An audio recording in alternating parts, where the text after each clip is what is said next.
we have Sam, a cinematographer, director. He also acted in some music videos. He's been a nominee of so many awards and also won few. Being a person behind the camera is not easy. Mostly people recognize the people who are in front of the camera, the actors or the singers. I started back when I was in college. I used to want to be a scientist and failed all my studies and stuff. And alongside that, I was doing photography as just kind of a bit of a hobby. From being a scientist to being a cinematographer, but still you're creating something new. So One of my first music video, actually like my third or fourth when I was like a teenager was with Ren, and then we've been making music videos since over the last 10, 11, 12 years now. I studied film in London. I did a degree. Just made loads of stuff, kind of specialized as a cinematographer quite early on. If I couldn't get work, I was creating work. I could build my portfolio as a cinematographer.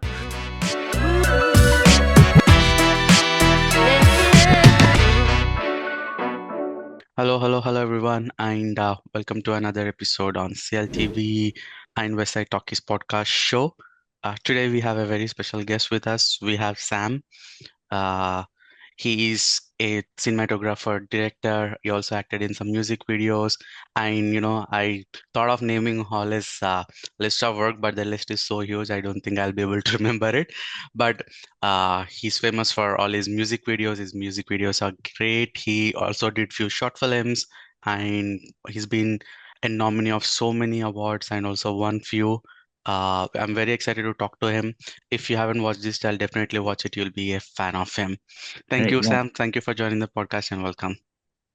Hey, thanks for having me. Yeah, thanks for the great intro. All yours. There's this thing which I want to always start with this in our episodes or in any of our podcast show. You're a person who is in creative world. I know you're a person who is behind the camera. Yeah, Being a person behind the camera is not easy. Mostly yeah. uh, people recognize the people who are in front of the camera, the actors or the singers. Mhm. So I believe in this that we need to promote ourselves who are behind the camera because that is how any film industry works, be it India, US, or UK or England. So I want a very quick understanding of where are you from, like how did this interest in filmmaking start in you? I started back when I was in college. I used to want to be a scientist and failed all my studies and stuff. And alongside that, I was doing photography as just kind of a bit of a hobby. My best mate was doing the film course there and said it was really good. So I thought, why not? I'll give it a go. While studying drama alongside it in theatre.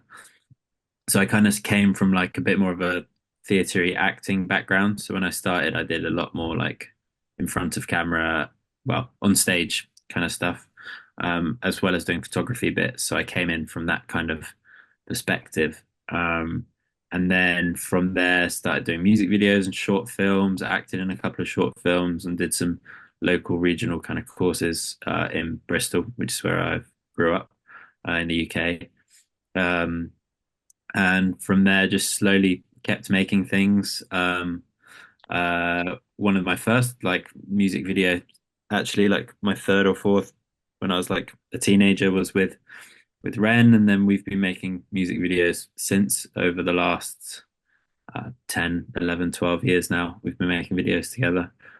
All started because I asked him, oh yeah, do you want to make a video sometime? Back when he had one video on the internet and stuff. And I'd recorded him playing just in a field once, and that was like the first video ever online of him. So been growing alongside him, and he's probably like the biggest artist I work with on the most regular basis. And then I studied film in London. I did a degree where I just made loads of stuff, and just been making stuff since really, and it's kind of become my career. Um, Nice. You wanted to be a yeah. scientist when you were a kid?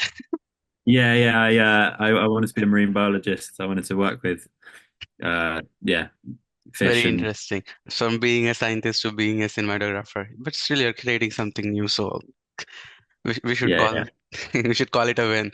Uh, you said you went to film school to learn cinematography, or like you Yeah. went to like general filmmaking as such? So it was digital film production was the course. So it was a range of everything, but I kind of specialized as a cinematographer quite early on. Um, and then through my career, I've directed things mainly for the idea of like if I couldn't get work, I was creating work and creating projects so that I could film them, and so that I could build my portfolio as a cinematographer. Ended up quite enjoying it and ended up doing quite a lot of it in the end. And then only recently really just put all my eggs in the basket of being a cinematographer and really committed to that. So that's kind of more of a recent commitment. But yeah, I've still really enjoyed directing and I still am co-creating pieces. I'm co-writing a couple of short films at the moment with directors and um, it's got a TV pilot, me and another director that I've co-created and co-written. So it's I'm taking a step back from that kind of world, but I'm still very heavily involved with it, and just yeah, so that's kind of my journey to Oh, now. nice. I see most of your work is with Ren, and like I also you said that you kind of worked with him since you were a teenager. Were you both friends from like school? So I met him camping. So I met him in a field in the middle of the countryside Oh, when I was yeah like 14, 15 years ago now. So Um, yeah, we've known each other for a long time. And then it was kind of like as soon as I started making videos, it kind of felt like I thought he was really talented and was like, oh yeah, this would be a great opportunity for me to make a video and get practice and doing that and um, do something I really enjoyed doing. And he was in need of videos and was something he really didn't kind of have at that point. So yeah, it was something to just build his reputation and help him on his journey. And so the first one went really well, and we had a lot of fun and got really creative with it, and then kind of just kept going from there. oh, But it's been really nice. nice to grow alongside each other and kind of like make projects and step up every time together, which has been pretty amazing. Okay, especially with this Money Game part three, it's like 10 Yeah, minutes video and it's all like single take.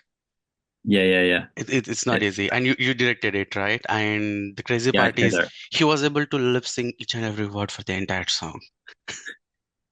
Well, it wasn't lip sync, so the idea was that it's recorded live, so all the piano is all everything's mic'd up.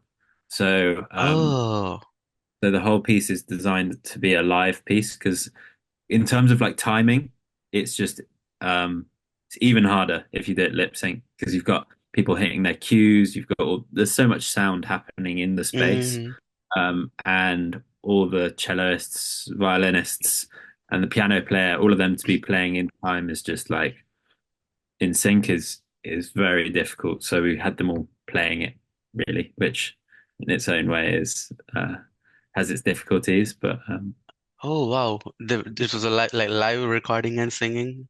You know, yeah, it's like you keep going out and there are more and more props and more stuff coming up, yeah, and like there are few films or like few scenes where they say it's a single shot, but it's camera trick where you cut it in a yeah. position where they can jump in back and continue it. I feel like this was not like that. It was all 10 minutes like a single take. Well, so it's designed to look like that for sure.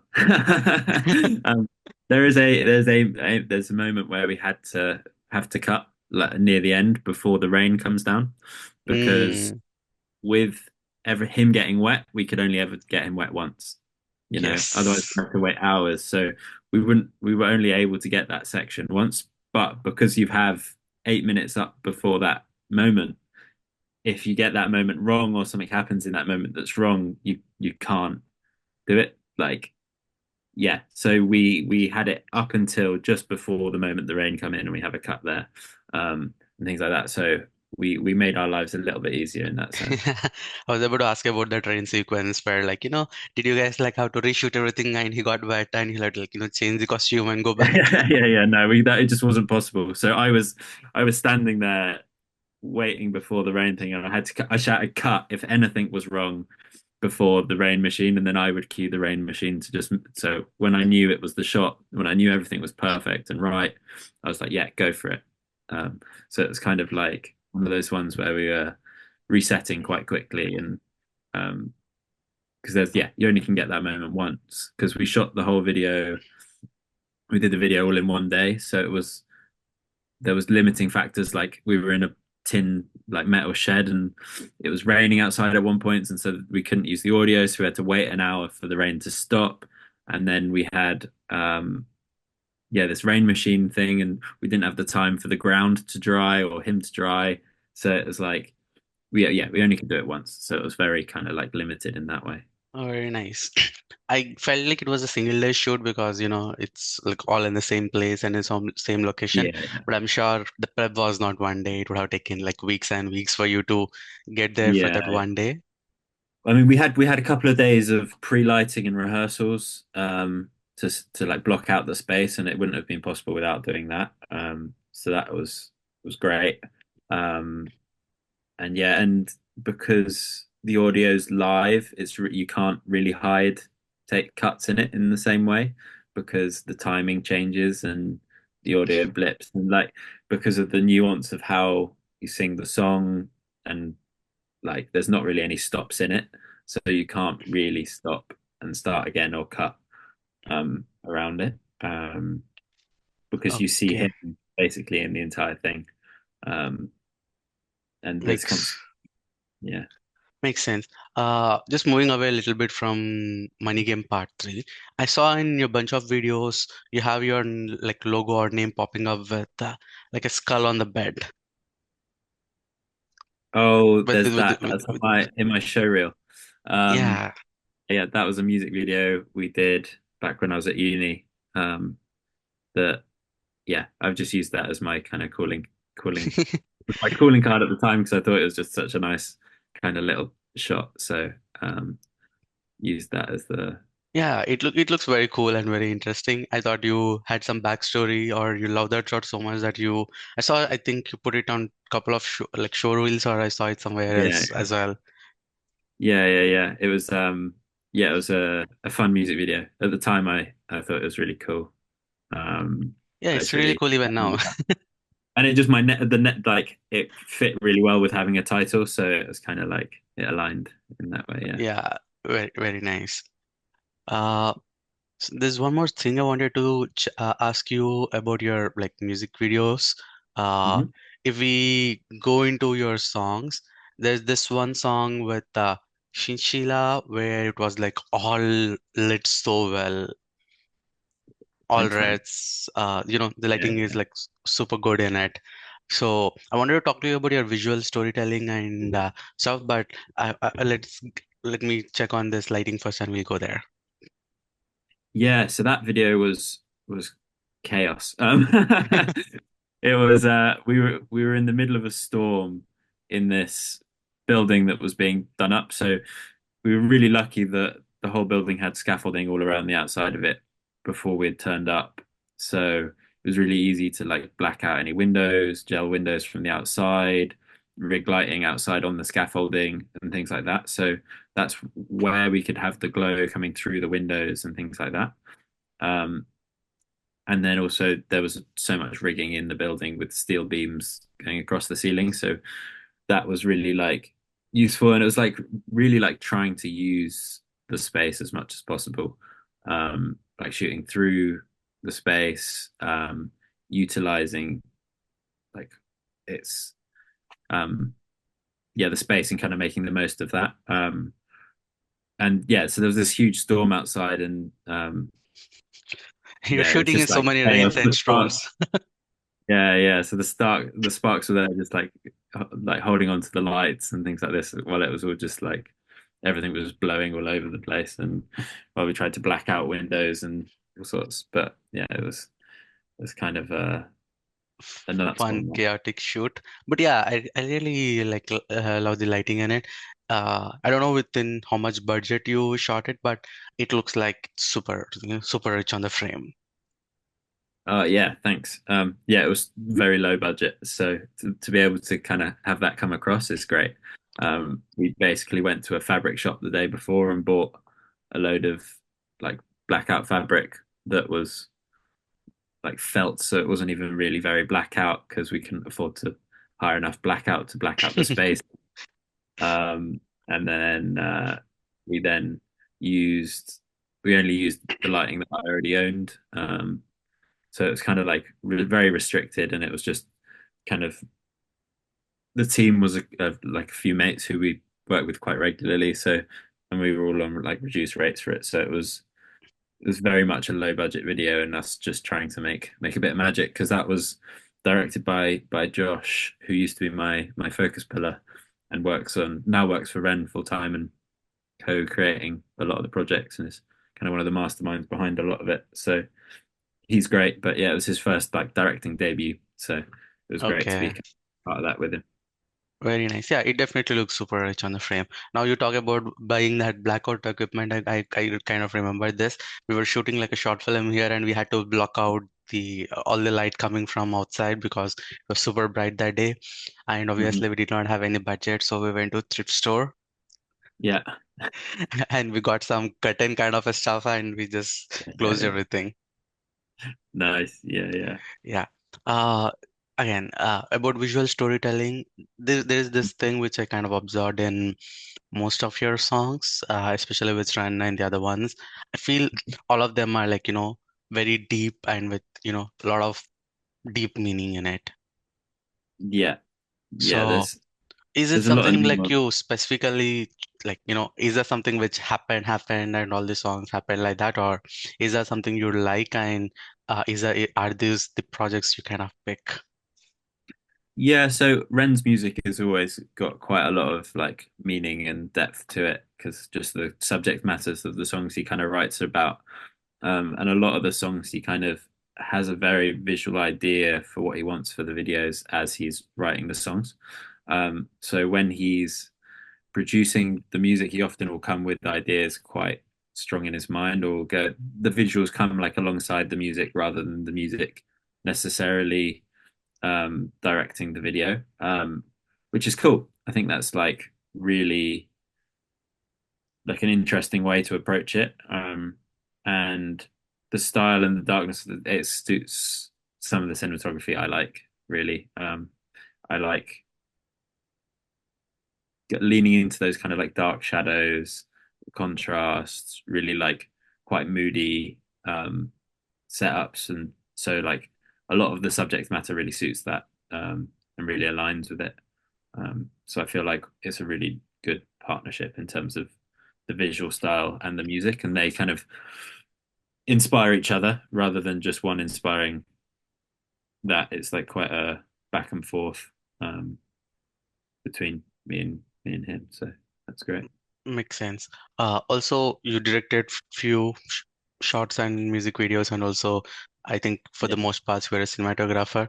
So I think you'll be the best person to kind of explain the relation, uh, at least on your sets or in your work, the relation between the director and the cinematographer. So uh, Yeah. I know, and also these are all, let's talk about the music videos for a second. They have Uh-huh. a meaning. The lyrics have a meaning, and the Yeah. composer or the singer want to, convey something. So, how does that meaning convey into visual storytelling while you go to the sets or when you plan how you want to get each and every shot? Yeah, I think it's you got to stay true to what they're trying to say really is with music videos, you've got some very kind of distinct subject matter, and you've got artists who usually come in with a very distinct style and look, and a public image and the way they want to be presented to the world. So you've got very much to stay true to that as a base layer. And then each song individually obviously has so much it wants to say, and so many different ways you can kind of take it within that creative like boundaries of what the artist is. um so I suppose it's kind of like working out what those parameters are, and then within those parameters working out kind of staying true to the story and what the idea is. So if coming up with an idea, for me anyway, it's always very visually inspired. So often the visuals will come before the idea or alongside it. So rather than the images like as a response to the idea when if I'm directing a piece. Whereas working with directors, it can be so varied. Some directors are so hands-on visually, um, and in terms of what you do with the camera, where are you placing the lights? Some are very technically minded, um, whereas some have come to me and kind of been very hands-off and very much like given me quite creative reign. And so it's a very varied like experience, that relationship between a cinematographer and director. And again, it's very different when I'm the cinematographer because I suppose all of those decisions are kind of made together as I come up with the idea, or especially with Ren, it's kind of often like we'll be talking about the visuals before we necessarily talk about what actually happens in them, um, which is kind of like quite an interesting backwards way of working it out, but can be um, quite fun. But so yeah, it's that relationship really varies, and it's very um, yeah, different project to project because you're just trying to really tell those stories, and that really like makes the decisions for you almost. You're kind of just trying to channel the video through you and your creative choices and technical choices. Um, yeah. Very nice. I feel like he likes single takes more. I feel like there are like very long takes Oh in yeah. most of the songs, and I know it's not easy to stage Uh, them, plan them, and execute them. You gotta yeah. plan the entire song in terms of, where exactly you put the light when the other person is walking, so that the shadows don't come up and stuff. Yeah. He loves I know it. it's He loves it. It's a process, and we do a lot of rehearsals, a lot of planning. Um, the first Money Game Part One was probably the most difficult of all of them that we've done. It's like there's no cuts in it. It's all done as a one take. We did it and completed it over 6 different evenings and came back multiple times, over 188 takes, plus multiple days of rehearsals. And that was crazy. And every time we did it, we were improved, or we were like, that's not good enough. We can do it better. What can we do better? What about these new ideas? Like the first song was only like 3.5 minutes, 4 minutes or something, and yeah. then it ended up being like another 8, 9 minute song. And it's like, okay, right, yeah. You just come back and the next time and you're like, okay, right, we've got an extra 3 minutes of video here that we've got to create and develop. And how do we motivate it? And what actions can we have to motivate camera movements? What can we like maintain people's interest with? Um, so it's kind of like it's very much a dance and a routine, and you have the camera as another dancer alongside your performers. So every movement the camera does and the people do inspire each other, and because they're such long takes, you kind of need to be things to be happening, cameras to be moving, people to be moving to maintain people's interest. Because it's so easy for people to kind of lose interest if nothing's happening, and that's kind of one of the difficulties with the one shot, but also what makes it so exciting and interesting is that like attention to detail you have to play um, when making it really. I agree. I think every couple of seconds something has to come up so that the audience are like not losing attention to the frame. Yeah, And I think you 100%. guys were like, nailing it pretty good. I like them. I like them. I like single takes. I know they're difficult to shoot, Yeah, but I love them. yeah, I love them too. I love them too. I think there's Yeah. so much you can do with Uh, them. I wanted to ask one more thing. I think you grew up for your most parts in London, right? In Bristol, so yeah, Okay. the UK. Okay. So the place where you grew up from, and the kind of environment you grew up. Mhm. Definitely, I believe that, the place we grew up from has a kind of influence on how exactly we want to narrate something or visually show something. Uh, Yeah, I grew up in India, then I moved to Canada for a few years, then I moved to US now. So it's like a mix, everything is mixed up for me. yeah, Uh, how is it for you? Do you also believe that, your upbringing or where you grew up from or the yeah, culture you had been in had any influence on the way how you visualize something or while shooting the ideas or the concepts comes from? yeah. I think so. I think well, I've lived in Bristol most of my life. I grew up here, and then I went and studied in London and was there for a while, and then I went back to Bristol. Um, but also in my childhood, for 2 years of my life, I left school and was traveling around Europe.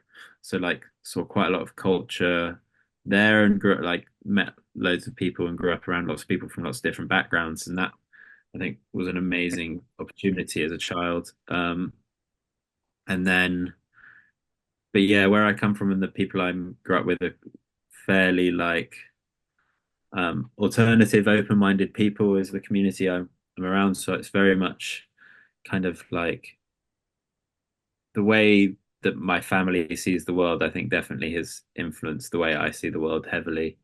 And then also just the way, just keeping your eyes open and just kind of like being aware of stuff around you and looking up and actually taking the time to Nice. see things. I think growing up with that as a perspective is kind of has definitely influenced the way I observe the world anyway, for sure. Nice. I guess that. Do you watch like content or films or music from other parts of the world, like maybe French, Spanish, India, or anywhere else? Yeah, I love foreign cinema. So I love Korean cinema, Chinese cinema. Watched a number of Bollywoods. Okay. I love Eastern European films as well, like Corpus Christi and Ida. Like, there's some amazing films coming from all over the world. Um, and I really love how you can share insights into different parts of the world and like learn through cinema. Um, and also music. I listen to I like French hip hop. I like a whole range of like music from all over the shop. So it's Oh, quite diverse. nice. Japan makes some amazing electronic music, and yeah, so I would say like I'm fairly like culturally and universally open to cinema and the arts. Um, yeah, and I love it. I think it's the diversity in that is the spice of life. There's the exciting things is like you have that such difference, and yeah, it's just exciting and new. Very nice. Bollywood is full of dance numbers. You would have seen, if you ever Yeah. seen any dance numbers, you will like them. I'll share you some videos. You can watch them later, but mostly fun dance numbers. If you are like, shooting something fun, you will get a lot of references from Bollywood or, Indian cinema. Yeah, there's a lot of that musical theater kind of side of things. It's his very own its own style, isn't it? Yes, exactly. Also, let's say this is like a very generic question again. Uh, Being a cinematographer, let's say you go out, you are hanging out with your friends. I notice it in few of my friends. Like, okay, they go out, I was like, oh, look at this frame. This frame looks beautiful. Oh, look at that frame. This looks beautiful. You are constantly in this mindset of finding good frames, and do you also kind of experience it going out? Oh, this looks nice. We should shoot something here. Yeah. Always a location scout. And more recently, I've started getting back into my photography and trying to take a camera with me anywhere, everywhere, anyway. Um, I definitely feel like my partner has sees the world in a different way now, just because of the amount I'm always pointing out, like, oh, look at the color of that light. Oh, that looks really amazing. Oh yeah, look how this is doing this to that. And it's like I just in terms of like lighting itself, I'm always looking for inspiration in the natural world and in the world around me. Um, Even just like yesterday, I pointed out a motorbike headlamp. Um, and I was like, look at the color of that. That looks amazing. And they were like, oh, what are you talking about? That's horrible. It's like this grim, yellowy thing. And I was like, no, it's great. It's textures and yeah. And it's just like one of those things. It's just sad now that a lot of the street lamps are all being replaced with LEDs and stuff, and you're losing a lot of that texture and lovely lighting out in the streets at night and stuff. But the world's changing place. I also feel it. I'm sitting here and I see there's like a huge, I can't show you, I think. I think I can't show you now, but there's this wire and there are like hundreds of birds sitting on it, and it looks very nice in terms in the Oh, frame. nice. Yeah. Yeah. So I feel you that happens a lot. Uh, Yeah. It's constant. It's constant. it's constant. And from your style, whatever you did till now, I see the Moody ones the most for the most part, and there are some dance videos. Do you want to try something else, like something crazy, something fancy? Yeah, so I definitely have done more high key stuff, like softer, less contrasty pieces of work, a lot less gritty. I've done comedies, I've done all sorts, but it's ended up being the direction I've not really had the projects to explore to do those that much, or they've not ended up being released for whatever reason. Um, that's the thing with my career, at least, is that most of the projects I've ended up working on over the years, a lot of them have never seen the light of day. So my portfolio isn't necessarily the encompassing everything that I've done.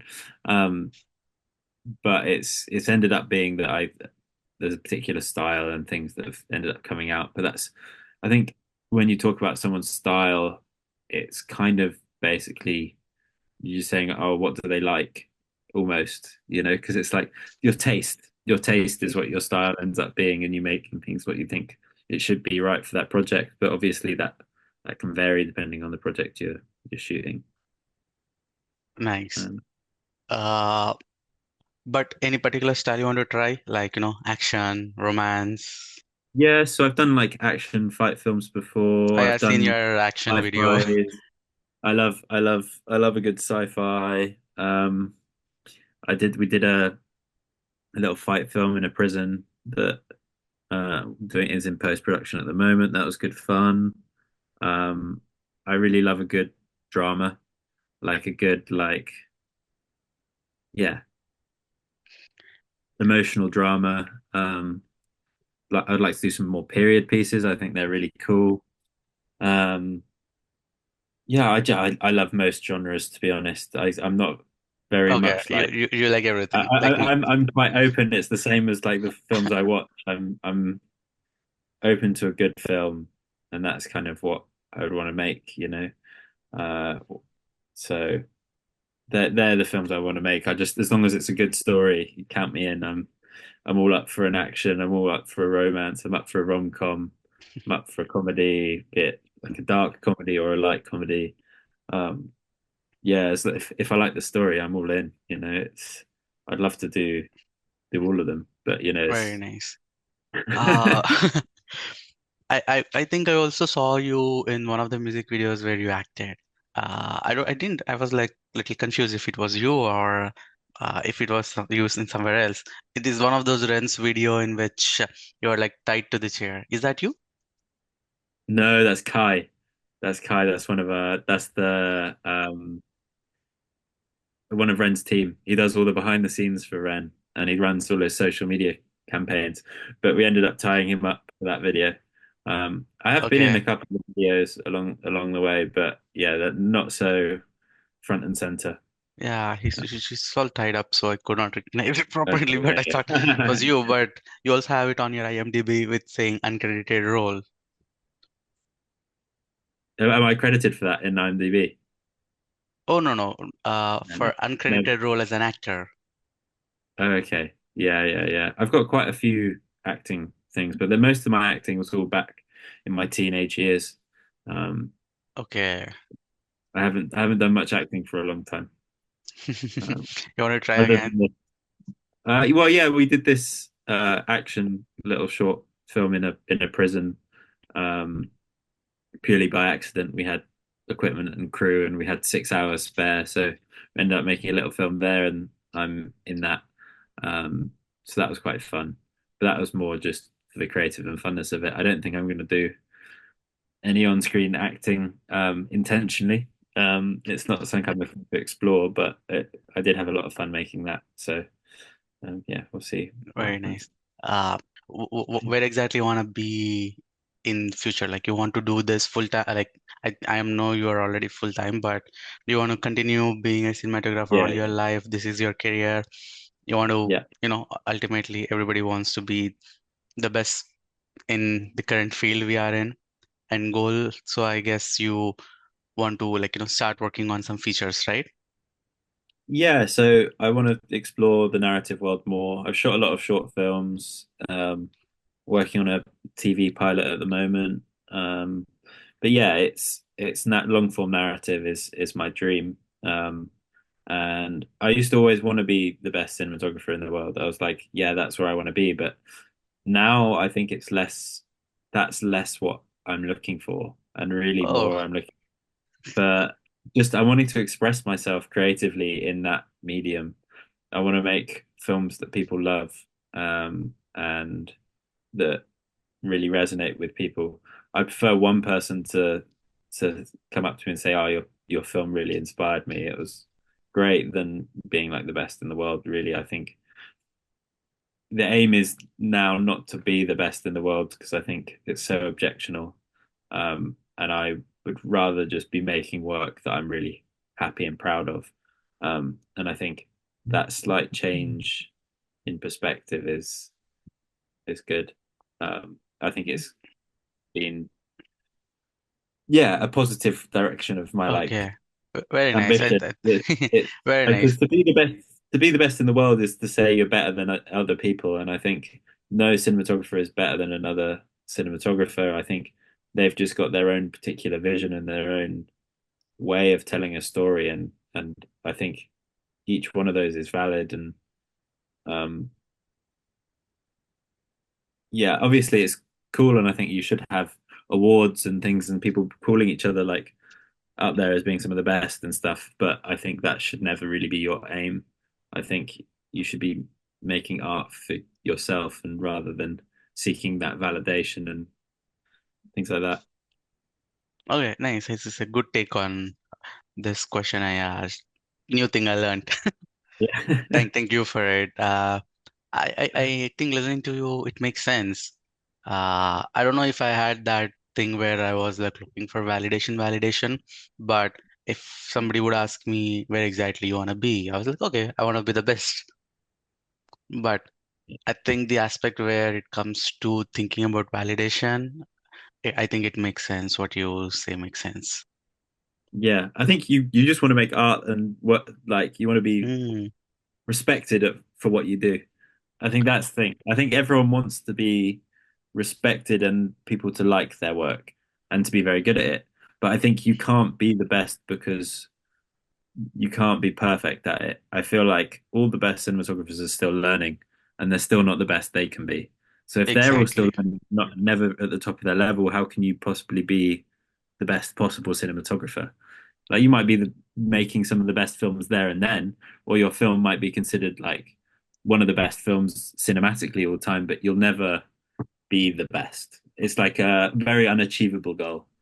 Very So if you true. ask, okay, what's the best? Who's the best cinematographer? Roger Deakins or someone like that. You're like, yeah, they're incredible. Like they could be considered the best, but is that subjectively like to one person the best in the world?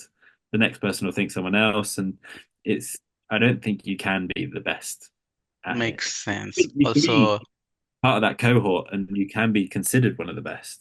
Like I'd exactly. love to be a BSc member, and I'd love to be considered with like the British Society of Cinematographers and being considered in the top cohort in from England. I think that would be amazing. But I think yeah, the aim to be the best is not why I do it anymore.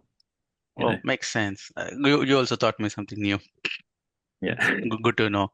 Uh, I was about to ask you this, how big of a team do you have when you're trying to do the music videos or any of your works? Are you like a lone wolf, collect people for Yeah. any project and then, okay, next project, new team. So it really varies depending on the project. Like there's plenty of projects which I ended up doing on my own. I always work better with a team, I think. And there's plenty of people I've built long relationships with. There's a couple of gaffers who I'll go to and I've worked with loads and they're some of my best mates, and we work amazingly together. And I'll try and use those on the projects they're right for and they're available for. And that's the thing is crews are always so busy, and if they're on a TV series for the next 4 months, you're not really going to get them in many jobs. So you've got to then look elsewhere. And I think it really depends on the job. I obviously have people who I use and I have really good relationships with, and I love working with them, and I'll work with them when I can. But I think that pool of people is always growing because after one person isn't available, you'll work with someone else, and if you get on really well, you work with them for a couple of jobs, and then they might be busy, and then you work with someone else. But then Okay. at a point, you get there's like 20 people who you can call upon, and you really enjoy working with all of them, and they're all very talented. So it's kind of like I'm very open to working with new people, and I love working with new people, and um, I love working with all the people I've worked with before as well. It's just like I think having a team and building teams and building people you trust is amazing. Um, so when it comes to those really important jobs, you have people you can trust, and you don't have to second guess or micromanage anyone, or not that you ever should, but it's great to have those teams and those people around you. Um, for instance, there's Bo who has done the Steadicam for a lot of the Ren videos. He's amazing, and I wouldn't want to do any of that kind of video without him, you know. But if he's not available, then I'm sure there's other. I know there's other really good Steadicam ops there, and that I've used on other projects, and really like keen to work with them. So yeah, I think it's Very always a move. nice. Uh, Also, very vague question. Everything changes with technology in this world. The cameras or the equipment you used a couple of years ago now are like now, oh, they're old. We don't want to use it anymore. How do you keep up with this constant change of technology, or availability of more gear, availability of more let's say lighting equipment or gimbals or anything? How are you catching up with all these changes? There's a new camera every day. There's a new camera every day, but some of the really good cameras hold up still. Like you've got an Arri Alexa Classic that came out like 16 years ago. That would be considered extremely dated, and but the sensor on it is amazing, and you can still shoot amazing stuff on it. It's that hasn't dated the way it like shoots skin tones and things is like very similar to the Alexa Mini, which is still like a workhorse in the industry today. So it's one of those things that I think it is constantly changing, but some things do last a lot longer than others. Um, and I think you've got to keep up with technology and your knowledge of it. But that's why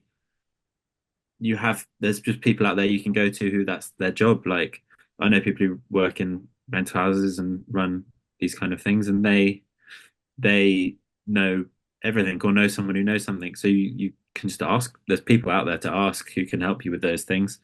I try and keep on top of a lot of it as much as I can, but I don't know the name of every slider.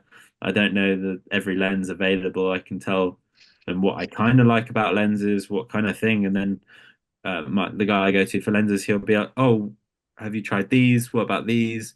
He'll have like 10 different lenses that he can tell me about and that we can go and test. So he can. There's people who keep up to date with it who can do that for me, really.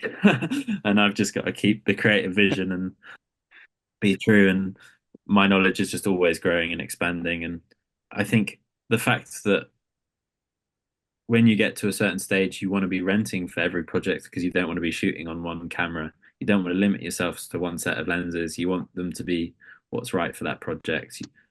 You might need a small camera that you have on a gimbal, or you might need a camera that's optimized for the like image quality, a cinema camera or something. Or you might need an action cam to hide on a bicycle rig while they're riding down the road, or the whole the equipment you need changes so much, but you should always just keep open to that, I think, and not limit yourself. It's all good having a camera, and I suppose in the earlier days, you need to buy a camera to make the stuff you're doing, but then there comes a stage where it's like owning is becomes more and more difficult. and less viable. And so there's Exactly. a whole range of all those things. We need to constantly learn, constantly keep up. Yeah. It's not just this cinematography world or creative world. Even when you're doing a tech job, let's say Yeah. everything changes. You need to like constantly keep up. Oh yeah. Yeah. Exactly. There's Yeah, and I can't, to be honest. I don't think anyone can really keep up with everything. There's a new lighting fixture coming out every day, and that's why I've got a gaffer who knows what lights he likes and is up to date with lights and will build me lights, you know. Or I have a focus puller who knows all of the camera tech that we're going to need. He'll know what we need to transmit to certain monitors and what they'll need to plug in. So yeah, you know, like there's endless amounts of kit and you can't be specialists in everything. Um, so it's just knowing about what you need to know about and what hiring the people that know about the stuff that can cover the rest of it, you know. Exactly. So true. I want to ask you like last two questions before we wind off our podcast. One, uh, I think I saw it in your show reel. I don't know from which music video it is. I obviously don't remember each and every shot, but there's this particular shot where I think it's like a cigarette, which is in the roller where it's kind of like getting bent or cut. This is from a Ren video that we did in lockdown. Okay, Um, yeah, and that shot is done. It's a mix of practical and VFX. So it's two shots in one. There's the okay, shot of pencil being sharpened, and then we had a cigarette going in, but we rigged the cigarette with a stick going into the base of it. So we twisted it. okay, And the only VFX is the removal of the stick and masking the cigarette in. Um, so yeah, it's like it's very pretty much practically done, but the only thing is just a slight bit of removal and cleanup, um, rather than it being like any of it being created. There's no like 3D generation of anything. okay. That Uh, that looks super cool actually. Very the idea itself is great. yeah, it's Cigarette so in surreal. a like getting sharpened kind of a thing. It looks very cool. I love that shot a lot.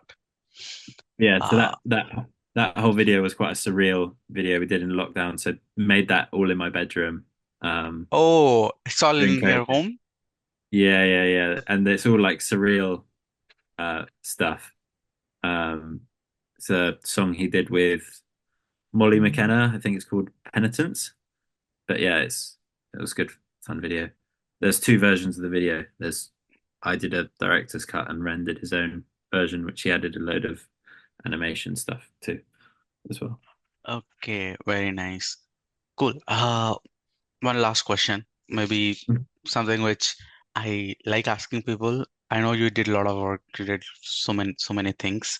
Uh, what according to you is the most difficult scene you ever attempted, or your most favorite scene you ever attempted as a cinematographer? Difficult and favorite scene.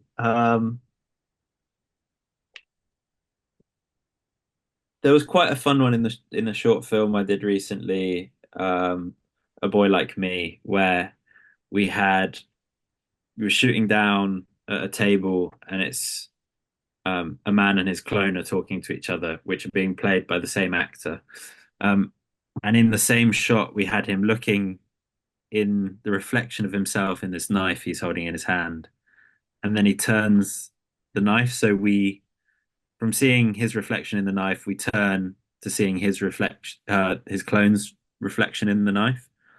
Um, Oh, so you see basically both of them in the same shot in this reflection. Um, and we did it all practically because we had it reflecting down into a mirror to then see him.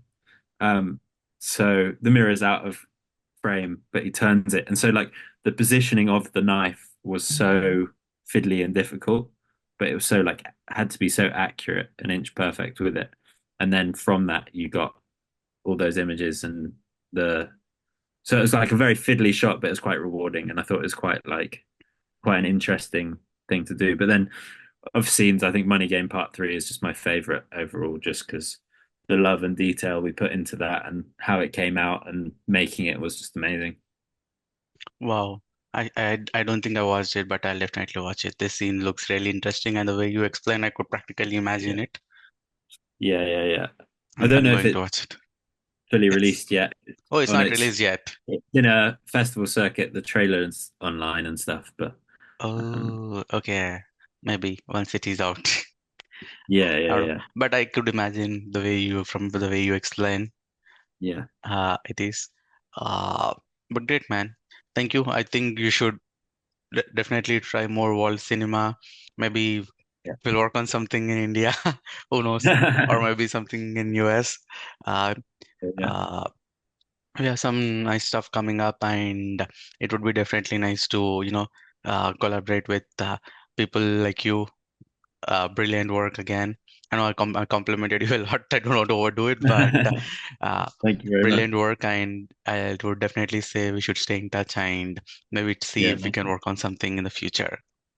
Yeah, that'd Yeah, be cool, man. yeah. Yeah. You have anything exciting coming up soon? No, I've got a very empty calendar, unfortunately. Just a couple of projects I'm working on with directors that we're both creating together and just about to go into funding stages. So hopefully those will come together. But other than that, I'm not really sure what's happening next. So on the lookout for the Okay, next project. very nice. Maybe well, if I get funding from a project, I'll call you. Yeah, yeah, nice one, man. Yeah, yeah. It's a rom-com. Oh, nice, cool. I'm planning to shoot it in Seattle. Oh, cool. Yeah. Yeah, let's see how it goes. I don't know. It's you know how it works. It's not easy to get anything done No, it's here, not. but hopefully you'll get there. I feel your work already with. I'm assuming all of them with very low budget. With more budget, I think your work would be like 10x more. Yeah, well, hopefully. I mean, budget limitations can also enhance creativity because your limitations kind of give you opportunity to be more creative, and you're not falling back into doing it the easy way. You've got to be creative about things. So, budget isn't always the answer. Um, Exactly. but Necessity is the mother of invention. yeah, exactly. Anyway, yeah, been lovely speaking to you, man, and thanks for having me on. Yeah, thank you. Thank you so much for connecting with me. This came out very well, and I'll see you soon. Yeah, nice one, mate. Keep in touch. Yeah, I'll stay in touch. See you. Thank you, man. Bye.